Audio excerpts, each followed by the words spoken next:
Então hoje a gente vai falar de um assunto muito polêmico, um assunto muito necessário atualmente, e eu quis trazer para vocês uma notícia aqui que eu vi no El País, e vou comentar a respeito de alguns detalhes que aconteceram e tal, para vocês saberem um pouco mais da minha opinião, mas não é um tipo de vídeo que eu vou fazer muito no canal não, porque esse não é um canal de política em si, né, porque o assunto hoje é política, mas sim um canal de expressar opinião, mas não necessariamente política. Eu mesmo não gosto muito desse tipo de assunto.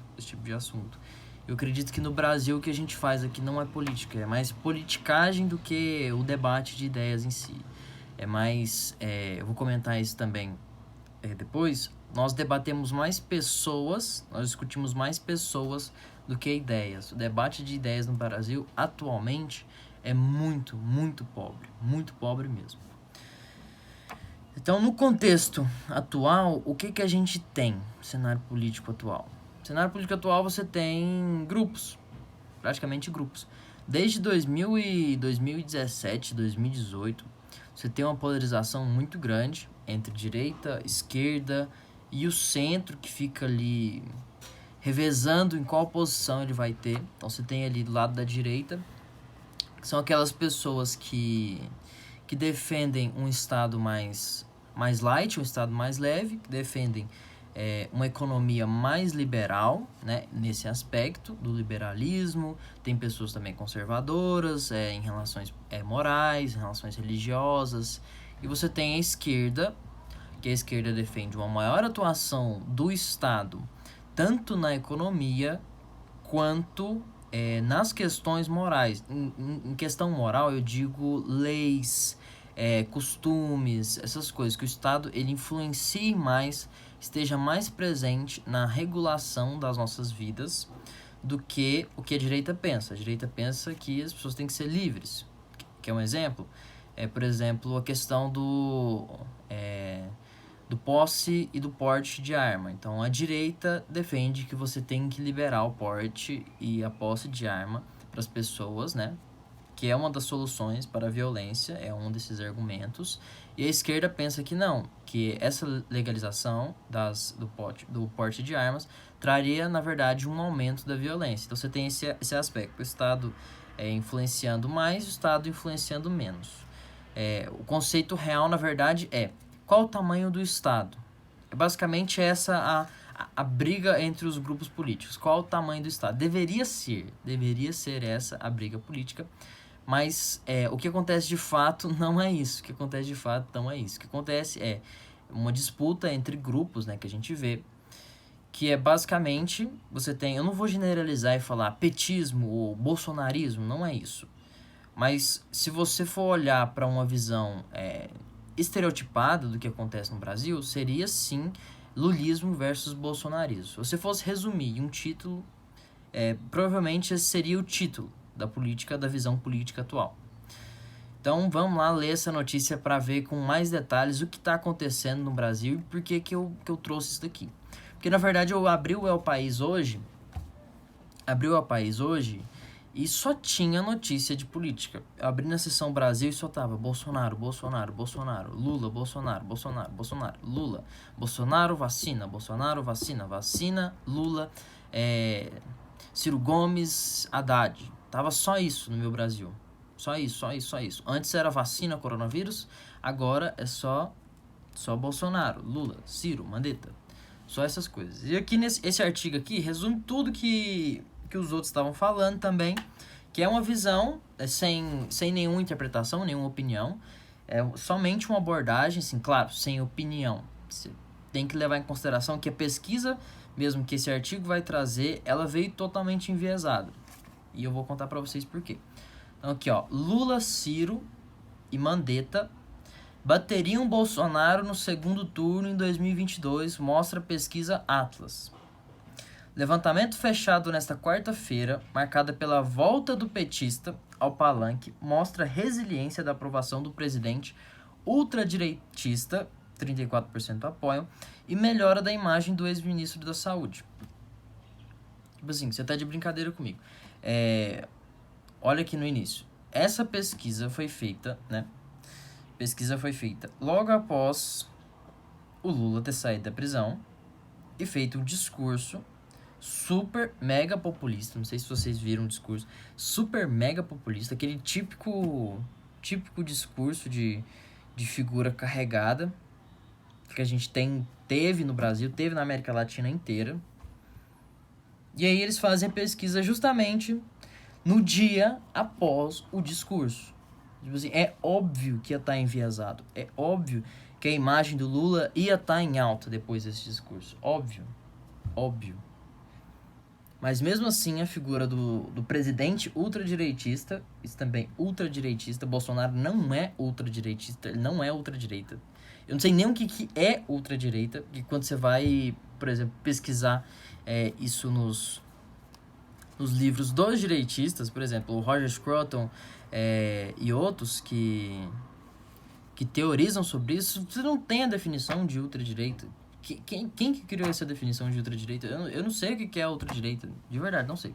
Se você sabe, coloca nos comentários ali. Se você discorda de mim, coloca ali, expõe, define pra mim o que é um ultradireitista. Que eu não sei. Você pode falar, extrema direita. Agora, ultra, extrema, megazord direita, entendeu? Isso você não vê da esquerda.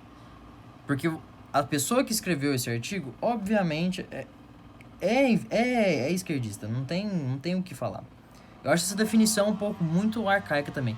Esquerdista, direitista, é muito falha. Na verdade, você não tem uma esquerda, você não tem uma direita, você tem, na verdade, grupos que pensam totalmente diferentes. A definição em si da direita, ela é contraditória, por quê? Porque quando você apoia o individualismo, você apoia diferentes ideias. Então, você não pode juntar todo mundo num grupo e dar um título para eles. Isso é péssimo. Isso daí é horrível. A esquerda aceita isso com mais facilidade, porque já é mais coletivista e tal. Mas mesmo sendo um grupo mais coletivista, vamos se dizer, não é uma definição boa. Existem vários tipos de pensamentos dentro desse grupo que a gente denomina, porque é arcaico, sim, é muito arcaico. É ineficaz, sim, é muito ineficaz. Essa denominação é péssima, é horrível.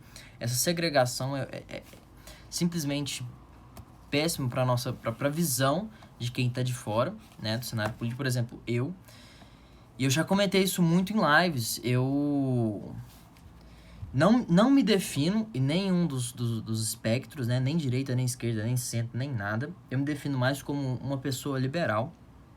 Quando eu era criança, eu li muitos livros de liberais, eu me identifiquei muito mesmo, principalmente com o Mises. Não sei se vocês já ouviram falar dele, gosto muito do Mises. Me definiria como um missiano. Alguma coisa assim. Mas tá aqui, ó. Se as eleições presidenciais fossem nesta semana, Jair Bolsonaro estaria em maus lençóis no segundo turno. O ex-presidente Luiz Inácio Lula da Silva e os ex-ministros Ciro Gomes, Luiz Henrique Mandetta venceriam o ultradireitista com ao menos 6 pontos percentuais da diferença na disputa final eleitoral. Mostra a pesquisa da consultoria Atlas.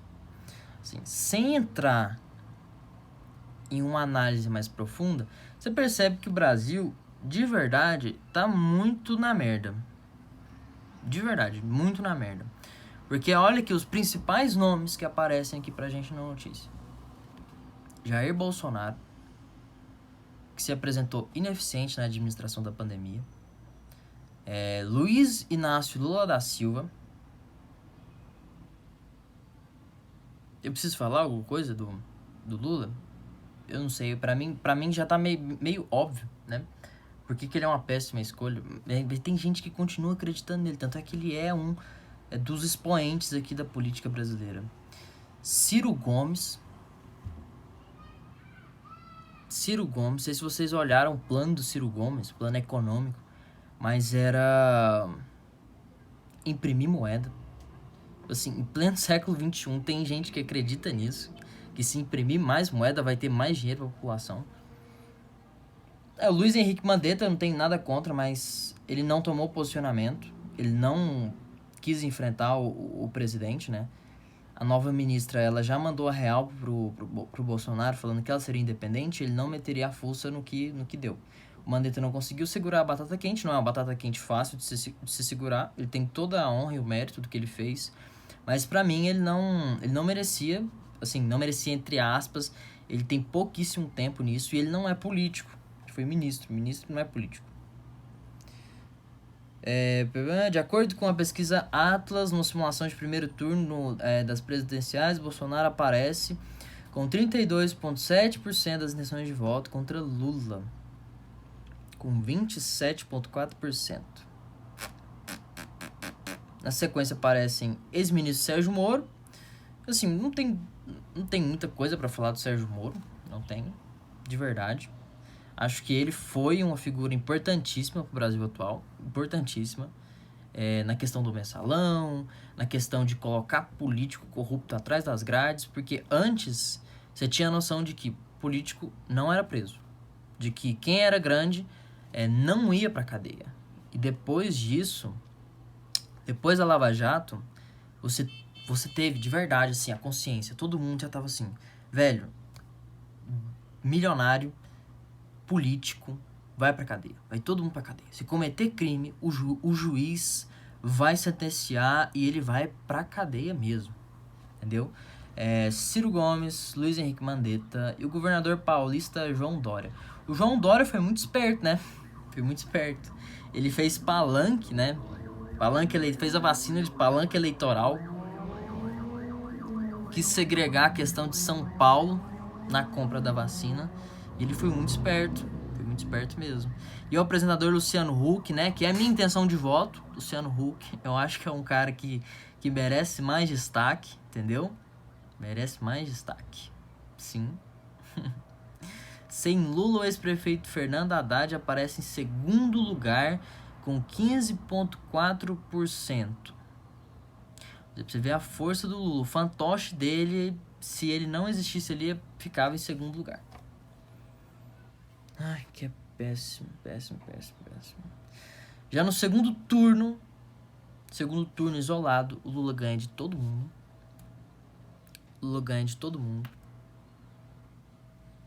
Todo mundo.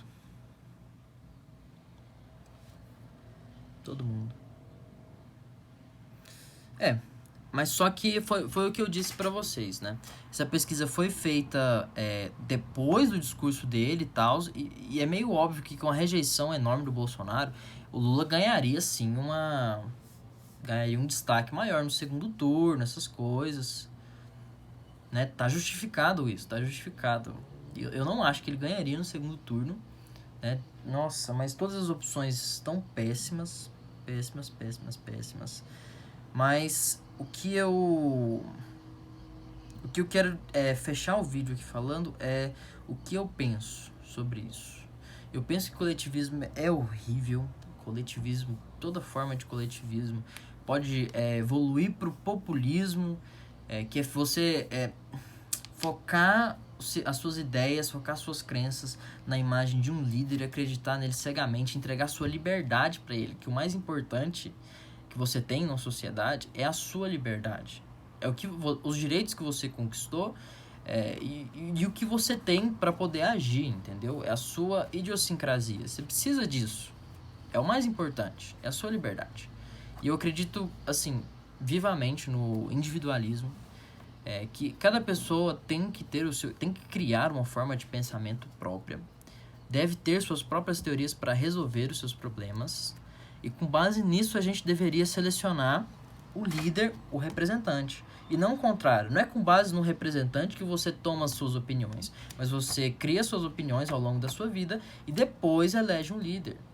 Entendeu? E eu quero finalizar falando, cara, política não é carreira. Ser político não deveria ser carreira, mas no Brasil virou carreira por causa disso. Por causa do populismo. Os políticos se tornaram figuras extremamente populares, como se fossem ídolos, tipo, cantor, jogador de futebol, né? Político tá mais ou menos ali, ou até mais ainda. O que é péssimo pro Brasil, péssimo. E a gente tá nessa situação crítica por causa disso. E a gente já acostumou com essa situação, então a maioria acha que tá tudo bem. Então deixa aí nos seus comentários qual é a sua opinião. Se você sabe o que é ultradireitista, defina aí pra mim, porque eu realmente não sei as características de um ultra, megazord direitista e não sei o que. Não é defendendo direita nem nada, mas é porque realmente eu não sei. Eu nunca vi um ultra, megazord esquerdista, mega blaster enorme. Nunca vi um esquerdista assim em uma notícia, mas agora direitista, a maioria nunca é o direitista. É a extrema, mega autoritária, ultra nazista direita. É sempre assim, sempre assim. Deixa a sua opinião aí, lembrando que isso aqui é uma conversa, é um bate e volta. Eu mando, vocês mandam de volta e a gente vai. Fui!